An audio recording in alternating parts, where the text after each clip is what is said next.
This episode of Ham Talk Live is brought to you by Tower Electronics. For connectors, cables, and more, visit them at a Hamfest near you or call 920-435-2973 or online at pl-259.com. It's Ham Radio with Neil Rapp. Here we go. Welcome to Ham Talk Live. Call in, let's talk. Neil's your guy. Ham Talk Live. Here we go on Ham Talk Radio.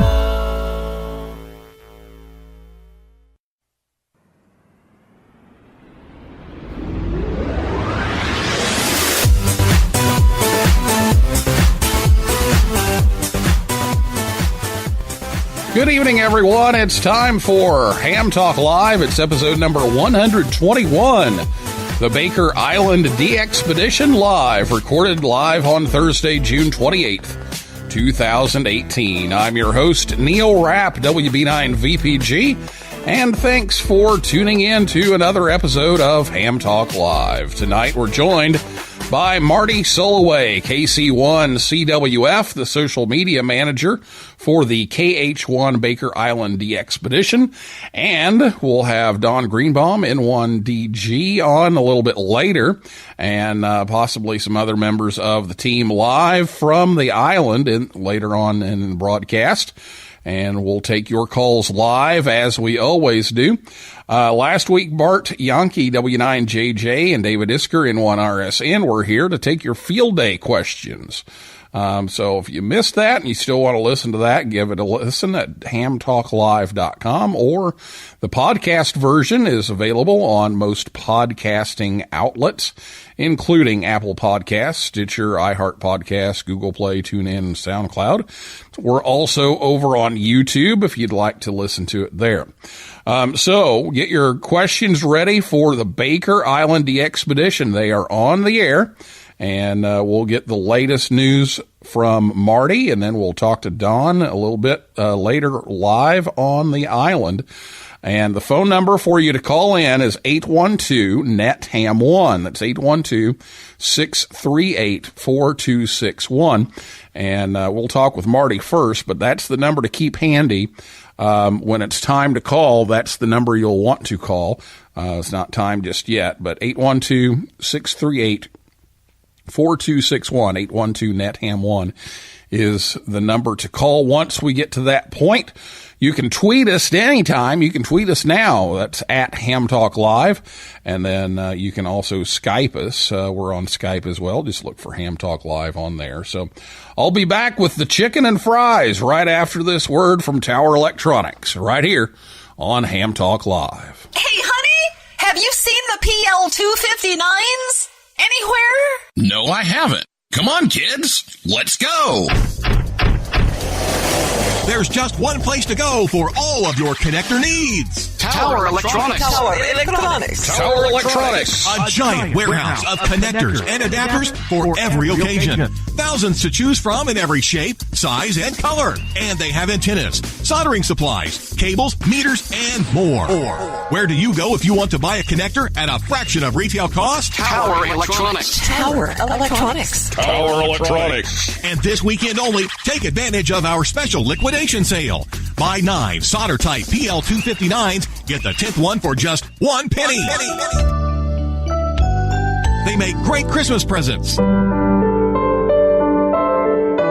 And what better way to say I love you than with the gift of a PL259? Tower Electronics. Tower Electronics. Tower Electronics. Hi, I'm Scott Cole, KB9AMM, president of Tower Electronics. I like the company so much that I bought it. Tower Electronics, coming to a Hamfest near you, or online at pl-259.com. And we're in the yellow pages under Amateur Radio Connectors. My, wherever did you get that lovely PL259? Tower Electronics, pl-259.com, or call 920-435-2973. Do we sell PL259 connectors? Right now, you could be sitting on a beach, sipping a drink with an umbrella in it, and enjoying the good life. But instead, you've decided to listen to Ham Talk Live. So we thank you. And now here's Neil Rapp with more of the show.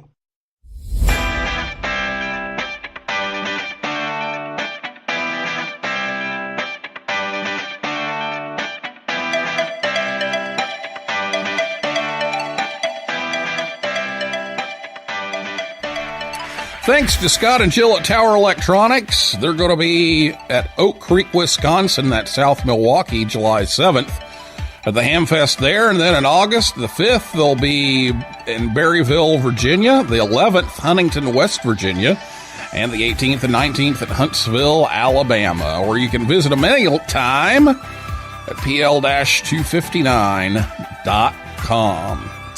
Joining me tonight is Marty Sullaway, KC1 Chicken with Fries, KC1 CWF. He's 16 years old. He became a ham at age 12 in November of 2014, and 4 months later upgraded to general, and now he's in extra class. He enjoys tinkering, rag chewing, and contesting. He builds his own antennas and likes to help people get on HF and mentoring other new hams. He is the current and founding president of the Eastern Massachusetts Contesting Club, which promotes contesting with kids in Eastern Massachusetts. He's a past speaker of the Dayton Hamvention Youth Forum and often contributes to various ham radio podcasts, as well as co-hosting the Phasing Line podcast. But tonight, he's here from summer camp, where he's working, to talk to us about the Baker Island DXpedition team. He's the social media manager for them. So, Marty, welcome back. Thanks for having me on, Neil. It is always a pleasure to come on to Ham Talk Live.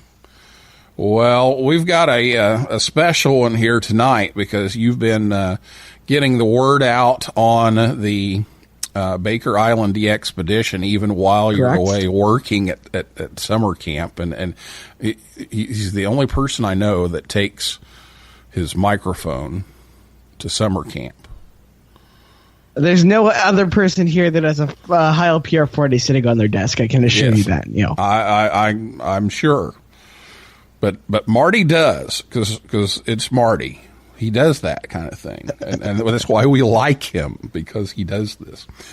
Well, remind us a little bit about this DXpedition. We're going to have Don on the sat phone, hopefully, as long as everything works, in a little bit. But we're going to have to keep his time pretty short because the sat phone thing is pretty expensive. So tell us about the DXpedition, how it came about, the website, funding, all that kind of thing, so that we're not asking Don all that stuff. Sure, Neil. So, Baker Island is currently number 5, and probably in the next day or two might drop a little bit farther down on the most wanted list. That's the list of the 300 and some odd current DXCC entities in the world, and it's there's a couple of reasons for that. One, to go there, we needed to get a SUP, a special use permit, from the U.S. Department of Fish and Wildlife. And it's also quite expensive to go to. It's a 6-day sail from American Samoa. Actually, our team left Pago, American Samoa, and had to sail on a chartered yacht, another item of great expense, for 6 days. And we can get back to that in a moment. But Baker Island is a hard place to get to, obviously, and that's one of the reasons. That's another reason why it's so hard to get onto the air and why it's not activated so often.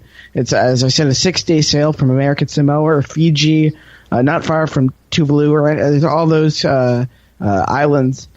So it's a very interesting radio location because you can work Japan and the West Coast and even the East Coast pretty easily, as well as VKZL. But it's a very, very hard path to work Europeans. So we have a 12-man team. Excuse me. It's a 14-man team, and all very experienced DXpeditioners. Our team leader, who we will be hearing from in a moment, or in a little bit, is N1DG, Don Greenbaum, a local to me. And the other team leader on island is Kevin K6TD.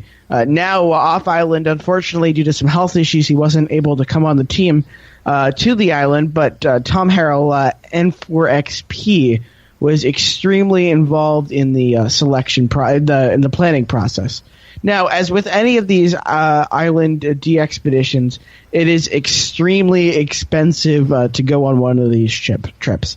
Our final budget is almost on the order of $500,000. with each team member putting up over $15,000 themselves. Our goal is that the expedition community can help with a portion of our expenses. Now, we were very grateful to receive an extremely generous contribution from the Northern California DX Foundation. NCDXF was extremely generous in supporting our effort. Without them, this would not be possible. And we were able to secure one of the larger donations ever received from them. The Bouvet Island attempt earlier in the year received a little bit more funding, but we were very grateful for all we received. And we had a lot of other great sponsors from Elecraft, who provided us with K3 radios and KPA 500s as well as KPA 1500s, to Stepper, who provided us with big IR and small IR antennas to take to our island, as well as DX Engineering, who was a terrific supporter. Heil Sound provided our great headsets. And we're just so glad. Rig Expert gave us an antennalyzer. There's so many different people and organizations who have contributed to make this happen. And without them and their deep trust in what we're doing, it would not be possible. So the team left their homes now over 2 weeks ago now, with the boat departed American Samoa on June 20th. We chartered the Naya, based out of Fiji. Our advanced team flew to Fiji, where a lot of our gear was shipped, and it was loaded onto the Naya. And the Naya, which is a 120-foot diving expedition ship, which was outfitted especially for our expedition, sailed a few days to American Samoa, where the team boarded to sail 6 days to Baker Island. Now, this ship is a key part of our expedition, with 3 boats, skiffs on board to handle landing, as well as a chef, and terrific cabins, terrific able seamen on board to make sure that our voyage was safe, and we arrived ahead of schedule in fewer than 6 days to Baker. And now we're at the point where we're getting on the air. So it took about a day and a half to set up all our stations, with moving all our gear from the boat to the shore. We do not have the ability to anchor. One of our conditions of our special use permit is we cannot anchor on Baker. We cannot drop anchor around around Baker Island. So the boat's actually transiting in a circle around the island as our operators are on land. And we were able to slowly deploy and bring everything to the land, but our temperatures have been in excess of 100 degrees with very little shade, which makes work extremely difficult.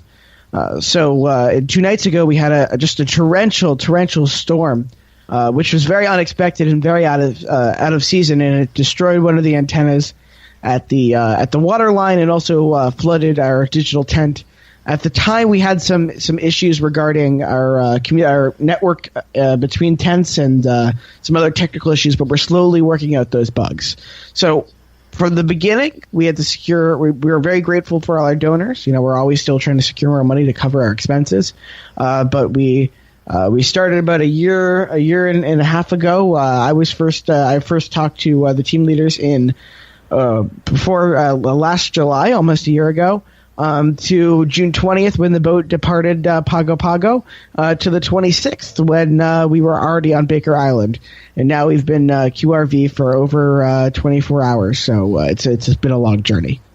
Okay, so now that they're there, and we do need to keep it moving here, when can we, how long can we expect to hear them on the air?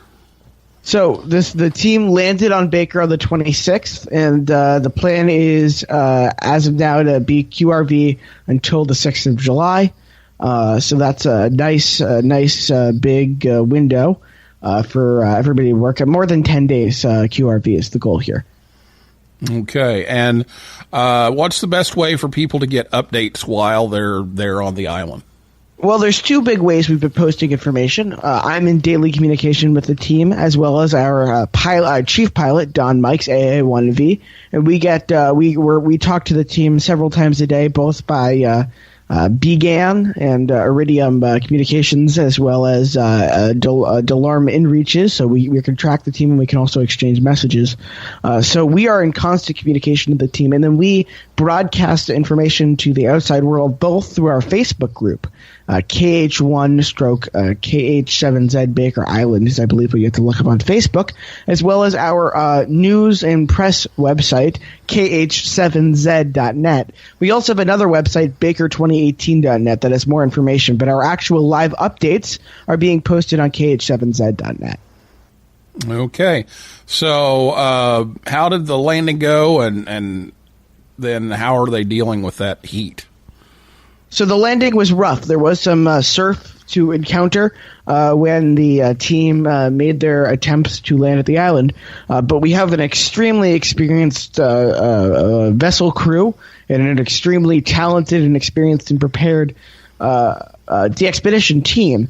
So we were able to successfully land on the island with a little bit of difficulty and a couple wet pelican cases, but everybody was unscathed. But temperatures have just been extreme, and work for more than half an hour outside in the heat is nearly impossible, and it's very difficult to erect tents and generators and antennas especially. So that has certainly set us back in time, but we were able to be QRV almost 24 hours before expected, so that's just terrific. Okay.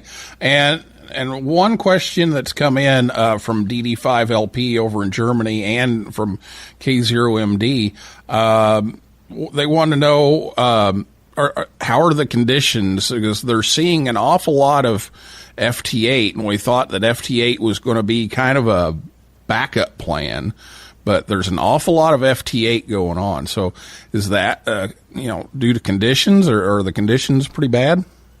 So we have been doing a lot of FT8 quite successly.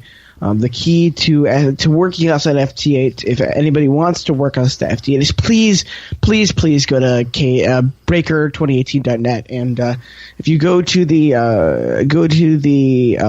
FAQ section on our website, or the latest news section on our website, or the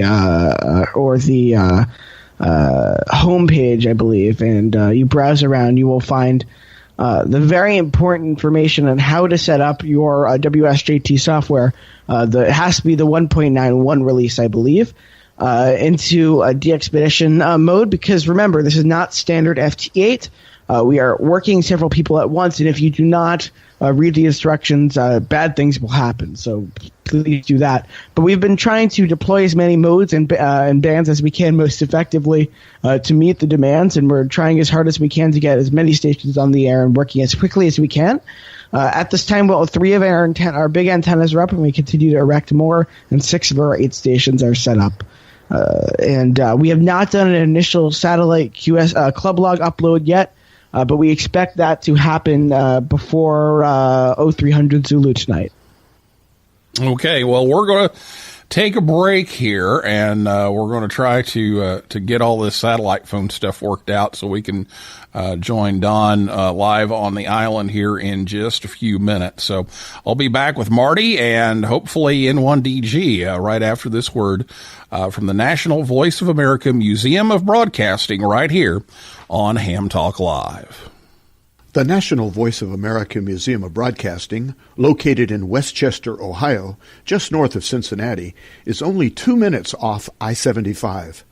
The museum is the former home of the Voice of America Bethany Relay Station. Tours are now available every Saturday and Sunday from 1 to 4 p.m. Eastern Time. You can see the control room, a 200,000-watt transmitter, and the most comprehensive collection of inventions by the iconic Powell Crosley Jr.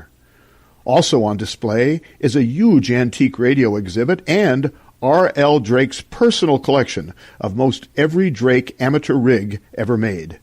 This is a unique opportunity to see amateur radio in action and have a chance to get on the air from WC8 VOA. Admission is only $5 a person. The museum is located close to historic WLW-AM and tons of shopping and restaurants. Take a trip to the VOA Museum or visit us online at voamuseum.org.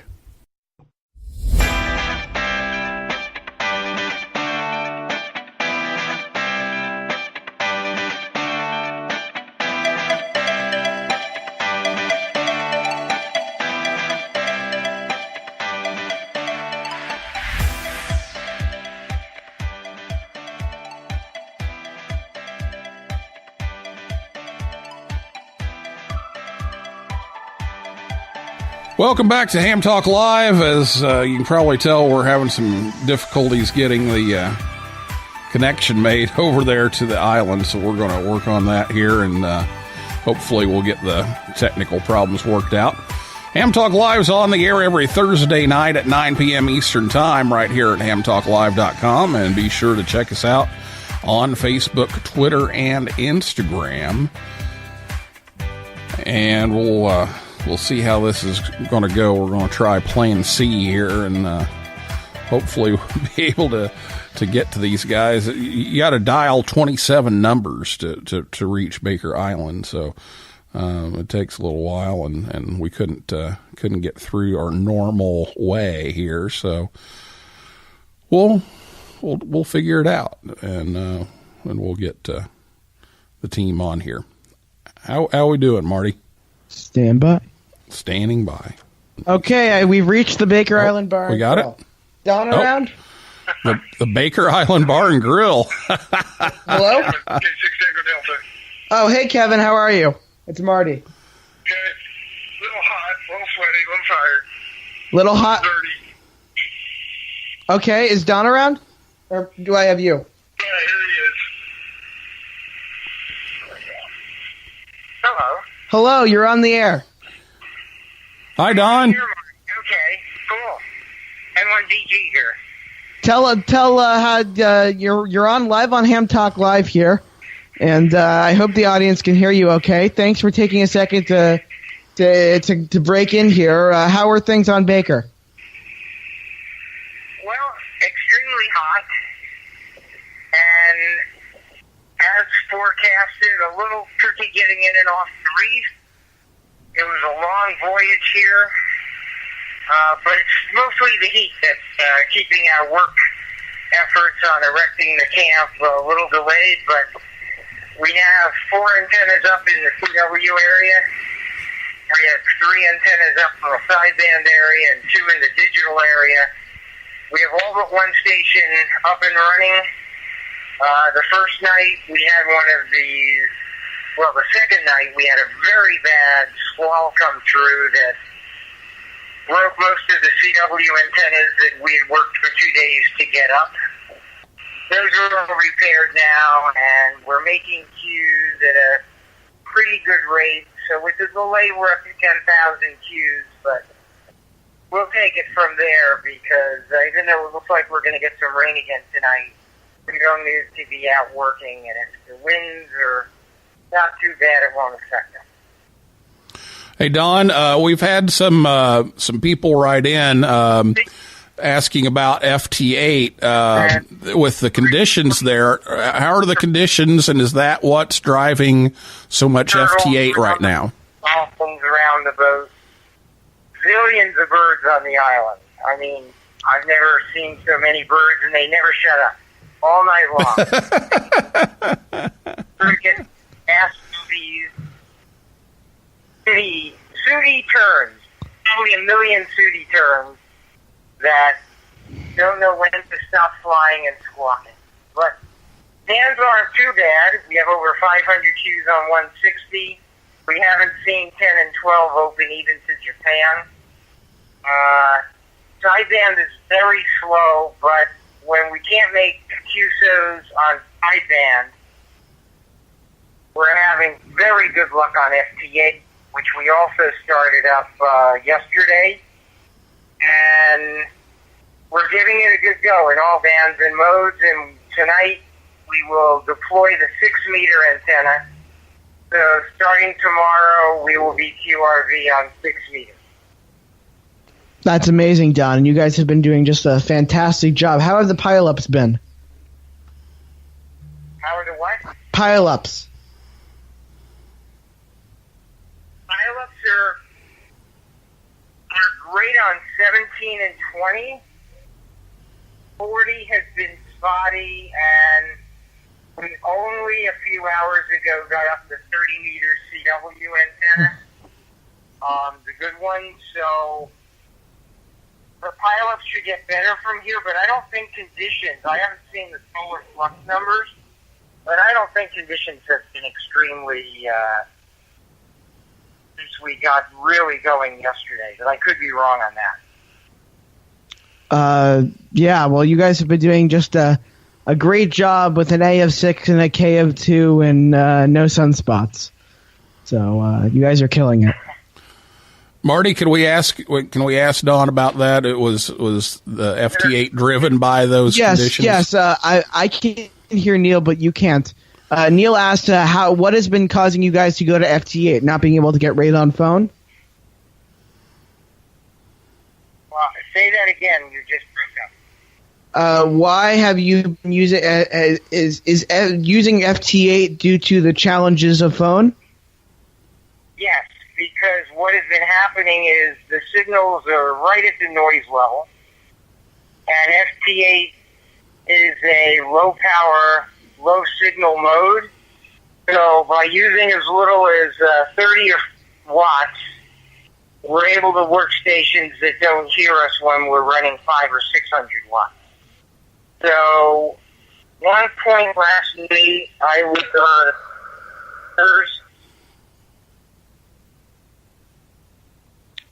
Let's see if we lost him. Yeah, sounds like we lost him. We lost him. That was Don Greenbaum, N1DG. Don, ladies and gentlemen, and now let's find out what frequency he's on, and we'll go work him. We'll see if we can. We'll see if we can finish it up. Can we try to get him back? Okay. Yeah, we'll see if we can get him back. But they're currently QRV on 15 and 17 and where else? Looks like 15 and 17 for sure. But it's as you can tell from hearing them, it's extremely heated and it's extremely difficult work. 15 CW too. But it's really hard, and they're doing an awesome job. They are. So we'll let you try to get them back. Do you need me to type numbers to you? No, I can do this. You got them. Okay. No, we're not going to be able to get them back. We're not going to be able to get them back. No. All right. Well, Okay. Are there any calls? Okay, well, let's find out. 812-NETHAM1, 812-638-4261 is the phone number to call. And if you have a question, we'll get an answer here. Marty's familiar with most of what's going on over there, and then we'll see if we happen to find a way to get Don back here. But at least we did get one question more or less taken care of. So if you had to recommend a way to get Baker Island in the log, what are your suggestions on how to go about that? My suggestion number 1 is to listen. My suggestion number 2 is to listen. My suggestion to number 3 is listen. My suggestion number 4 is listen. Listen. Only you sound call like us my Elmer, because he always said it shouldn't be the push to talk button. It should be the release to listen button. Exactly. Only call us when you can comfortably copy the operator. If the operator copies you and you can't copy him, that creates a problem. So please make sure you're doing that. If you have a low power station, FT8 might be the mode for you. Know that we're always operating split, and the operator is always announcing the split. So on code, you might be hearing somebody send up, or on phone, often listening 5 to 10 up, or listening 210, or something like that. So listen to what the operator is saying, because the operator is giving out instructions that are very important to get you in his log. He wants to get you in his log as much as you want to get him in your log. So that's very important. And make sure you're using FT8 correctly if you're trying to use FT8. And similarly, just know that the first couple days it's tough if you're not so loud, but you will get in in our log. We will work you, and we appreciate you trying. And it's going to be a great next more than a week. So if you haven't worked us yet, no worries. There's going to be plenty of time too. We're putting in a big, genuine effort. If you want to figure out where we are, we're always spotted. And just listen, and listen again. You have 2 ears and 1 mouth. You should be talking far less than you're listening. Okay, some good suggestions there. And if you have a question, give us a call. It's 812-638-4261. Or you can tweet us. We're at hamtalklive on Twitter. And I'll go over here and check that again. See if we have anything on Twitter. Totally. On phone. For that. Yep. Or you can Skype us and let us know. So once you do get... Oh, we've got some folks on the chat here. And Carl KD9HQT says the birds have killed the call. It's they're on the other side of the globe, sitting on a rock on the side of in the 110-degree sun, using a handheld satellite phone. Things happen. Let's see. Bill KJ4ORX says, considering Baker's proximity to Howland Island, do you anticipate gathering any propagation data that might provide insight on Amelia Earhart's navigational challenges for communications? We're not doing any particular research, besides the fact that we do have a resource monitor with us for Fish and Wildlife, and she'll be doing a little bit of biology work on the island. But this is, of course, a commemorative DXpedition, and we are commemorating which is now the 81st anniversary of her disappearance on July 2, 1937, where we will be on island during her disappearance. So certainly we do honor her and respect that. Okay, 812-638-4261. And what I was getting ready to ask, once you do get the Baker Island call sign in your log, and then it's time for QSLing, what methods can you use, and how can people get that all-important confirmation? Most importantly, OQRS by Club Log is the best way to do it. So you can send us a direct or request a direct or bureau card via OQRS, Online QSL Request Service, which of course is graciously provided by Club Log. So if you're an existing Club Log user, you do not need to fill in the details of the QSL yourself. Club Log will do that for you automatically from the KH1 log. That also reduces errors. So after the DXpedition is over, OQRS will be posted on our website. You can also go to clublog.org and click the Expedition button to see if you've made it in our log. But please know that there is a delay from the time we enter your QSO until the time that it's uploaded. 24, 36 hours it could be. We have not done an additional upload yet. So just be wary of that. I just got a notification from Don that seems like I can call back. So do you want to give that a try?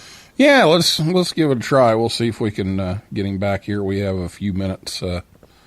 So yeah, go ahead and try. Do we have a call? Back on here. Call. Haven't seen any calls or tweets yet. So we've got a couple of comments on the on the Spreaker site, and then we had a couple of those that came in earlier about FT8. So we'll keep watching for those. So if you have a question, you can give us a call. It's 812-NET-HAM1, 812-638-4261, or you can tweet us.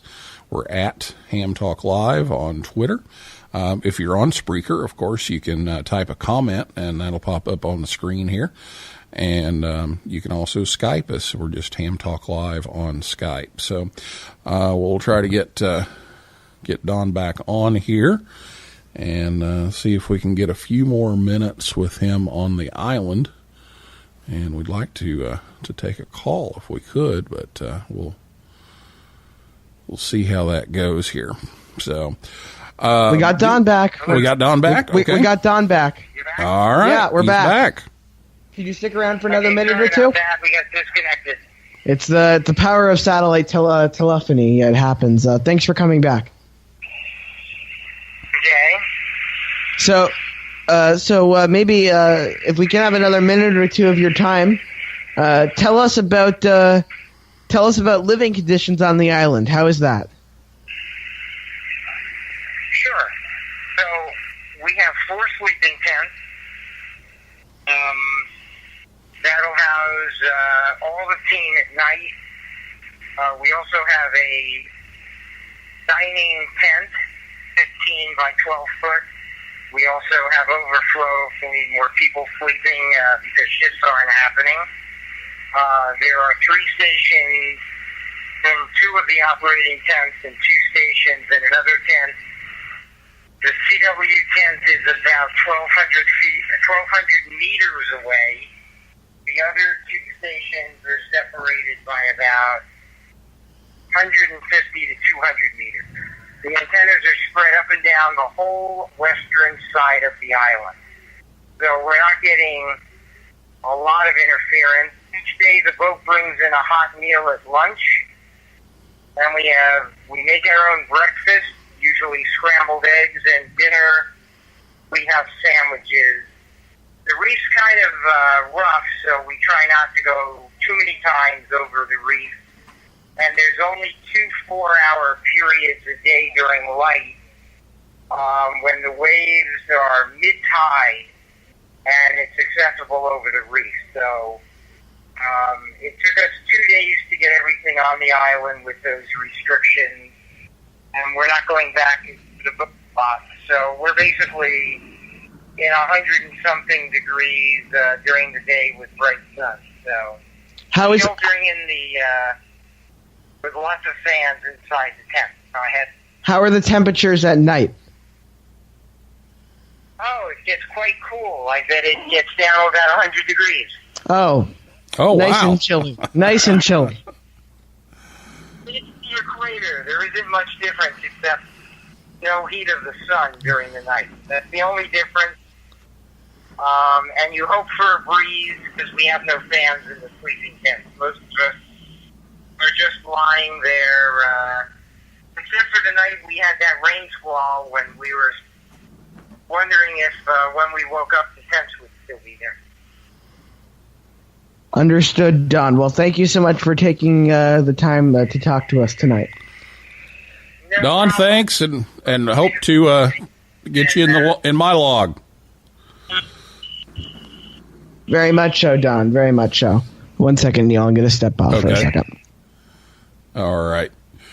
Well, that's Don Greenbaum in 1DG live from Baker Island. And so we hope that you are able to hear them.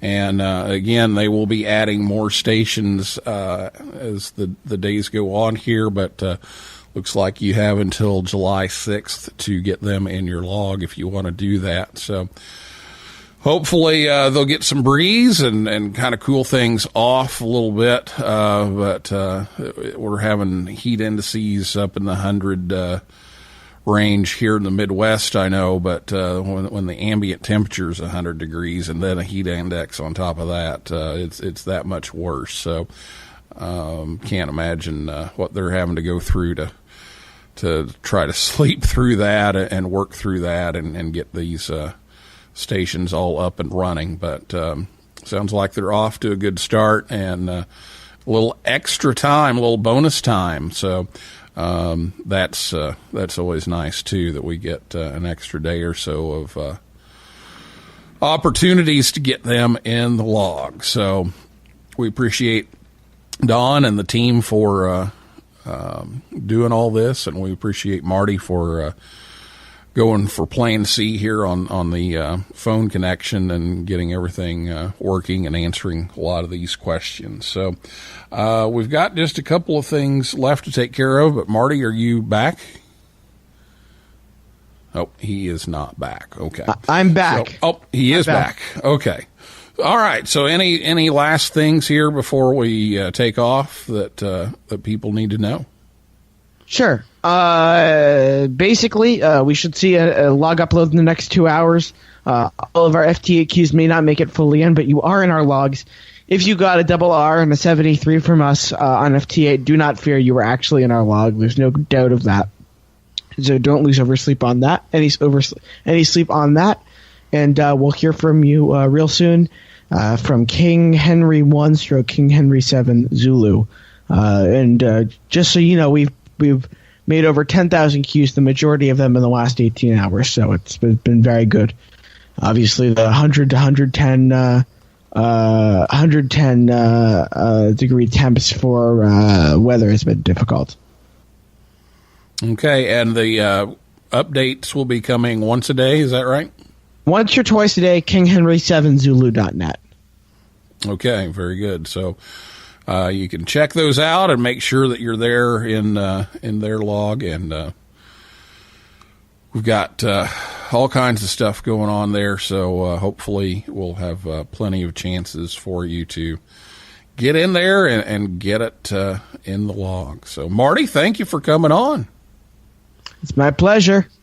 All right, that's Marty Sullaway, KC1 Chicken with Fries, coming to you live from summer camp. So we appreciate him doing that for us here tonight.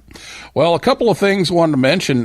This summer, we've got a lot of giveaways that we're going to have take place. That some of them I just kind of got sprung on me here a couple of days ago, but Radio Waves has a 40-meter bazooka that we'll be giving away later on in the summer, and also got a nice bag full of stuff from Heil Sound this week. So we'll be giving up some of that as the summer goes on, so make sure you tune in live over the summer, and who knows, you may win something. And thanks to Radio Waves, and thanks so much to Heil Sound for providing those things and getting that out to our listeners. So just wanted to mention that before we go. And we've also got a new sponsor coming on soon, so we'll talk more about that here in a couple of weeks. So we appreciate that as well. So we'll fill you in on that a little bit later. But right now we're going to wrap things up and thank Marty again, KC1CWF, and Don N1DG over on Baker Island, and everybody out there in cyberspace for listening and calling in and writing in, and we invite you back next Thursday night at 9 p.m. Eastern Time. Corey Sickles, WA3 UVV, will be here to talk about System Fusion. And a programming note, the show on July 12th will be at a special time, so don't miss it. It's going to be at 8 a.m. Eastern Time, not 9 p.m. Eastern Time, 8 a.m. Eastern Time, and that's because Ed Durant DD5 LP will be setting up some audio for us from WRTC, and he will be there on hand so we can talk to some of the participants at WRTC right before the opening ceremony. So we appreciate Ed facilitating all of that for us. And again, we'll be on the air at 8 a.m. on July 12th instead of our usual time because of the time difference over there in Germany. So if you want to check out our upcoming guests, just go to hamtalklive.com, click on the show schedule button, and you can see who's coming up over the next few weeks. So for now, this is Neil Rapp, WB9VPG, saying 7375. Hope you can get Baker Island in your log. And as always, may the good DX be yours.